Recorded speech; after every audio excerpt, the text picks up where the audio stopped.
I'm going to briefly demonstrate how to use an interactive simulation that models the Joule-Thomson expansion. This is a case where a gas at higher pressure goes through a throttle that's adiabatic, and we see typically a temperature change that depends on the gas and the pressure, the upstream and downstream pressure.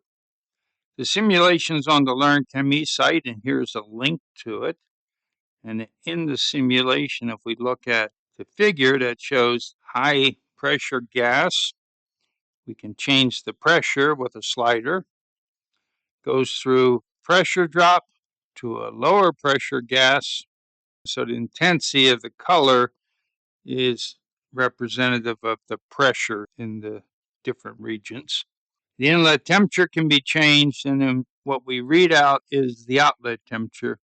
And of course, what the temperature change is depends on the gas, large for ammonia, smaller, much smaller for nitrogen. So let's look at this interactive simulation and just look at a couple gases, observe the behavior. So here's the interactive simulation, and let's increase the pressure, the feed, and let's have a lower pressure on the outlet.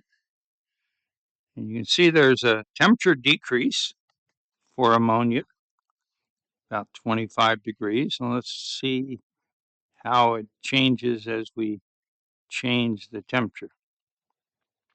It's much smaller at the higher temperature. Here it's about 50-degree temperature drop, so pretty significant drop. Enthalpy is constant between the upstream and downstream conditions. So the energy balance for an ideal gas would be, say, the enthalpy is constant, the temperature doesn't change. For ammonia, it's large. For nitrogen, it's only 1.3 degrees. For hydrogen, it's actually a temperature increase, a small temperature increase. And so we can get a better understanding of Joule-Thomson effect. Here's how the Joule-Thomson coefficient, which is on the y-axis, depends on temperature. And you can see it's much larger for ammonia, much smaller for hydrogen, and it is negative for hydrogen over much of the range, negative for nitrogen at high enough temperatures. The simulation has directions on how to use it, has the details of the energy balance. And so the idea of using this Joule-Thomson, and of course this is a function, so we can change the pressure, and it changes these curves. So Joule-Thomson expansion is an important process that is used to get temperature drops in, for example, refrigeration systems.